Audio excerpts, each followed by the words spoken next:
એક જણો શનિવારે ફૂલ થઈ ગયો. બોલો, આ શનિવાર જ છે ને, આજ શનિવાર છે ને, હનુમાનજી આવી ગયા. મારા હનુમાન ચાલીસા બોલાઈ ગઈ. શનિવારને દી હનુમાનજી પહેલી નીકળ્યો ને ફૂલ થઈ ગયેલો. તે આખું ગામ હનુમાનજીને તેલ ચડાવતું હતું. આ લુખેશને ઘરમાં તેલ ખાવા નહીં, ઈ ઈર્ષા હનુમાન ઉપર થઈ હતી કે અહીંયા ખાવા નથી, નાની માટે એમ ઢોળે છે બધા. ગામડાને કીધું નીકળાય આલો સટકાળો. ગામના કે તને પોકે હનુમાન, અમારે શું કામ? તો ગામના વૈયા ગયા. પછી પૂજારી બે ત્રણ બીજા બેઠેલા એને કીધું નીકળો, હાલો બાપુ જય સિયારામ કરો હાલો.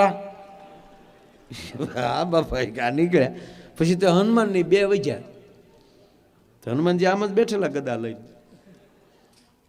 અને ઓલો એની સામું મંડાણ. ઓળખાણ પડે? જાણે કેમ લંકામાં ભેગા હોય હામી પાલટીમાં. હનુમાનજીને કીધું ઓળખાણ પડે? હનુમાનજીને શું કે એક ગદા ભેગો ગોટો વાળી દઉં, પણ હનુમાનજીએ નક્કી કર્યું કે રાવણ માર્યા પછી આવાને મારીએ તો વેલ્યુ ઘટે આપણી. ખરેખર બાંધવામાં લેવલ ગોતવું. હા, આપણી પાસે ફોર વ્હીલ થઈ જાય પછી સાયકલ વાળાને તુકારો કરવાનો આપણો કોઈ અધિકાર નથી રહેતો. ઘણા તો ટ્રાફિકમાં જતા જ નથી, રેકડી વાળાની આમ આખી હાક ને એલા ભાઈ એ બિચારો ધક્કો મારીને જાય, તું ઘડીક ઊભો રહે ને તારે તો લીવરની ફેટકી જ દેવીશ. પણ નહીં, લેવલ. આપણે ટૂંકા રસ્તા હોય, સિંગલ રોડ હોય, અને આપણી પાસે ગાડીઓ એલોઝન લાઇટવાળી હોય, તો સામે કોઈક મોટરસાઇકલવાળો બાઇકવાળો આવતો હોય તો આપણે છે એક શીલો હેઠો ઉતાર લેવો. એ લટક્યો હોય તો બિચારો પડે, એને સામે સામે ન જવા દેવાય. તેવડ હોય તો ડમફરિયાને સામે સામે જવા દો ને, ત્યાં તો ખીખી ખી કરતા હેઠા વે જાય, પીધે ન લાગે નાના જાને. એટલે હનુમાનજીને થયું કે આગળ એ અને ગદાય ન મારવી પડે. આખી રામાયણમાં હનુમાનજીએ ક્યાંય ગદા નથી માર્યો. આખી રામાયણમાં ક્યાંય એવો ઉલ્લેખ નથી કે હનુમાનજીએ કોઈને ગદા મારી હોય. એ એવું કહેવા માંગે કે હથિયાર રાખો પણ ઉપયોગ ન કરો. આખી રામાયણમાં ક્યાંય છે જ નહીં હનુમાનજીએ કોઈને ગદા મારી હોય. હાથ વજ્રવર ધજા બિરાજ, મુષ્ટિકા મારી છે, ઝાડવા ખેંચીને નાખ્યા છે, ગદાનો ઉપયોગ જ નથી કર્યો. પણ એક જગ્યાએ એકવાર કર્યો, એ રામાયણમાં નથી લખ્યું. એ કહું તમને, રામ થાકી ગયા બાણ મારી મારી. જેવું બાણ મારે ને, જ્યાં માથા કપાઈ જાય તો પાછા નવા ફૂટે. રામને પરસ્યો વળી ગયો કે આ છે હું, આ સાયનાનું લાગે માળું. આપણે ચાઇનાના વડાપ્રધાન આવ્યા હતા ને, તો કોકે આપણે ભાભલાવને કીધું ચાઇનાના વડાપ્રધાન આવ્યા હતા, કે ઓરિજિનલ કેદી આવી છીએ? આપણે ભાભલા ભીણ્યા નહીં પણ ભૂખા કાઢી નાખે. પેલા તો ખબર ને, ગામડામાં આપણે છાપું વાંચતા, એખાદું દૂધના કેનેરે છાપું આવતું, અને આખા ગામમાં એખાદા બાપાને વાંચતા આવડતું. એ વળી ચશ્માને હિંદરી બાંધી હોય, ઓલી હુતળી, એ ચશ્મા પહેરીને આમ આમ વાંચતા બેઠા બેઠા. તે બાપા બોલતા હતા, રાજકોટમાં કમળાએ 8નો ભોગ લીધો. થાય એક બાબા કે હૈશિયાબાઈ લોટકી હો, એ રોગ રોગ. ગજબ ગજબ બાબલાવ ગજબ.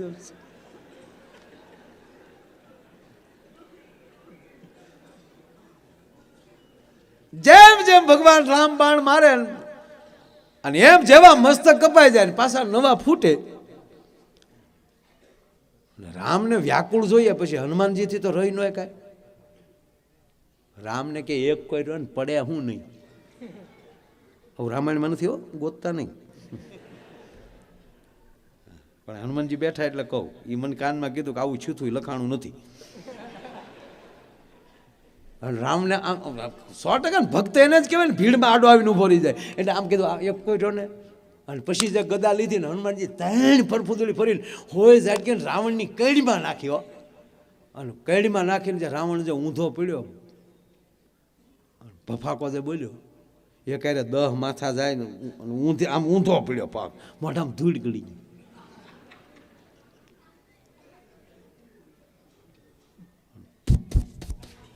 આમ કરતો રાવણ ઊભો થયો. જેમ જેમ ધૂળ ખખેતો ગયો ક્રોધ ચડ્યો. ભાઈ તપેલ ત્રાંબા જેવી રાવણને આખ્યું. એ ઘા કોણે કર્યો? કોણે ઘા કર્યો?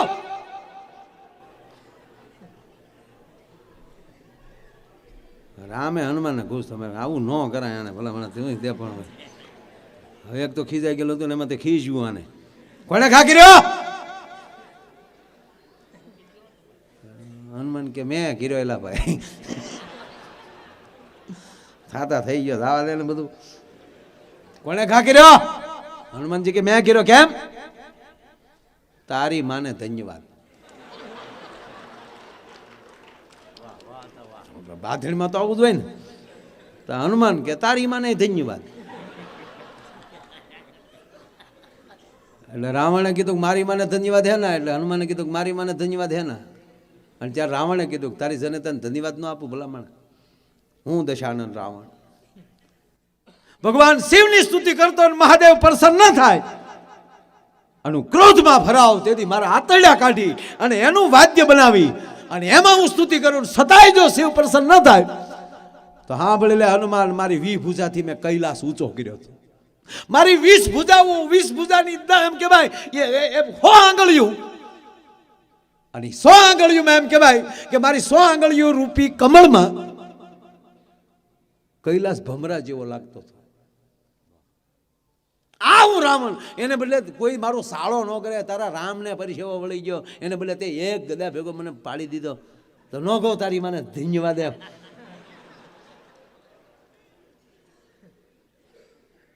હવે રાવણે કીધું તો મારી માને ધન્યવાદ હે ને આપ્યા. તો હા ભલે લુકેશ, હું હનુમંત, તું જે શિવની ઉપાસના કરી એ જ હું સામો ઉભો છું. 11મો રુદ્ર છું, શિવ અવતાર, તારો ગુરુ છું. મને ભૂલી ગયો તું? અને હું કોઈ દી હાથમાં ગદા લઉં નહીં. હે રાવણ, ગદા જો પૃથ્વી ઉપર ફટકારું તો ચૂરે ચૂરા કરીને ધૂળ ઉડે, એમ કહેવાય કે પૃથ્વી ઉડી જાય આકાશમાં. અને ભૂલથી કોઈના માથા ઉપર મૂકી દીધી હોય તો હોહળવો પતાળમાં વયો જાય. એને બદલે તું મર્યો નહીં, પીડ્યો નહીં, પાતાળમાં ન ગયો, ખાલી હું છું ન કહું તારી મને ધન્યવાદ એમ.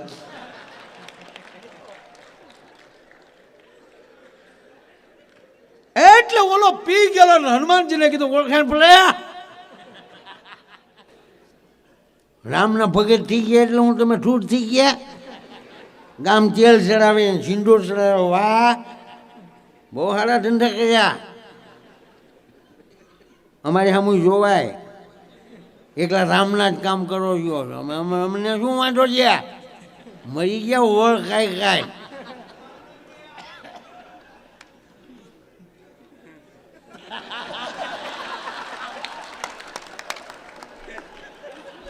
અને સાંભળી લેજો હનુમાનજી, તમે કઈ સારા ધંધા નથી કર્યા. લે ઓલો હનુમાનજી મળ્યો કહેવાય. તમને સીતાજીને ગોતમાં મોકલ્યા, લંકા હળગાવવાનો તમારો એજન્ટા હતો જ નહીં. આ એજન્ટા બાઈનું કામ કર્યું તમે, અને ભલામણા લંકા હળગાવી નાખી. ભડ વાંજર વેરા કી જાય. રોજ હોનાની હતી ભલામણા આખી હળગાવી નાખી. એને કરતા એટલો ઢેકલો લઈ લાવ્યો તો તમારું હું જાતું જુઓ. ઠીક છે, જે થવું ઠીક કરી નાખ્યો, કાંઈ વાંધો નહીં. કાલ આવે 11,000 રૂપિયા રોકડા રાખજો ને કરે હેગી નહીં થાય એમ કે તલવાર કાઢી. કાલ આવું છું પાછું આના ટાઈમે. 11,000 રોકડા, સમજાઈ ગયો? રામ જય હનુમાન જાજા. હનુમાનજી હનુમાન કરી એટલે પછી આ તો એટલું કહીને વયો ગયો. પછી ભાઈ મંડળ હલવાનું કે કાલ રવિવાર બેંકે બન્યું હોય, આપણી પાસે 11,000 પીડ્યા નથી, હમણાં જ પ્રતિષ્ઠા કરી, મંડળ નાનું, અને આ તલવાર લઈને કાલે આવે ને મૂર્તિની તલવારની પીસી મૂર્તિને અડી જાય ને ખંડિત થાય, પાછી જયપુરથી મૂર્તિ લાવવી, માથા ભારે માણા, અને કંઈ કહેવાય નહીં. હવે કરવું શું? તો મંડળમાં કોઈ પીઠ હોય ને ત્યાં ચિંતા કરો, મેં કામ કરો. શું આ મેન મૂર્તિ છે ને એની આડું પાર્ટેશન કરી નાખો, અને ગામમાંની સિનાઈ માટીની નાની મૂર્તિ આગળ મૂકી દો, એનું જે કરવું એ ભલે કરે. તો ઓલો બીજે દી આવ્યો ને તલવાર કાઢી, હનુમાનજીની નાની મૂર્તિ, તેને સમજો કે એ તાર બાપા ક્યાં ગયા?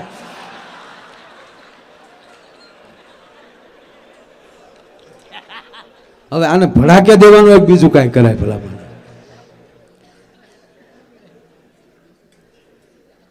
અને ખરેખર જીવનમાં આપણી પાસે બધું હોય, પણ જો મોજ ન હોય ને તો સારું કાંઈ રૂપિયો કાંઈ ન આવે.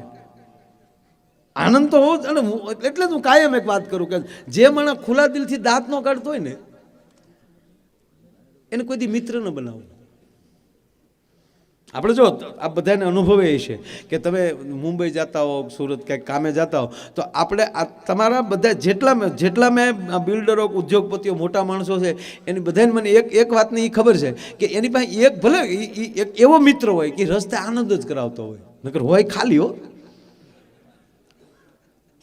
અને ફોન કરીને એમ કે તમે એને લઈ જાઓ ને ભેગો.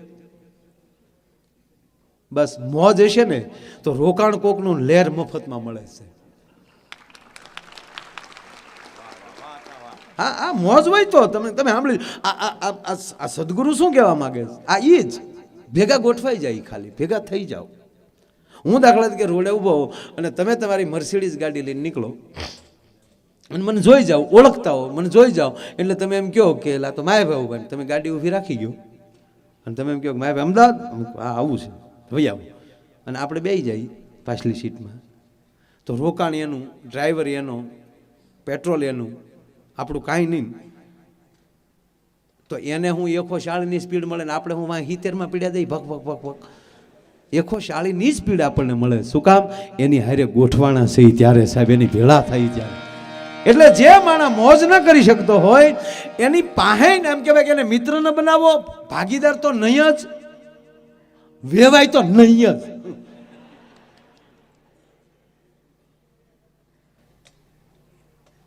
એના પાડોમાં ન રહેવું, અડધી કિંમતમાં બંગલો વેચીને નીકળી જવું.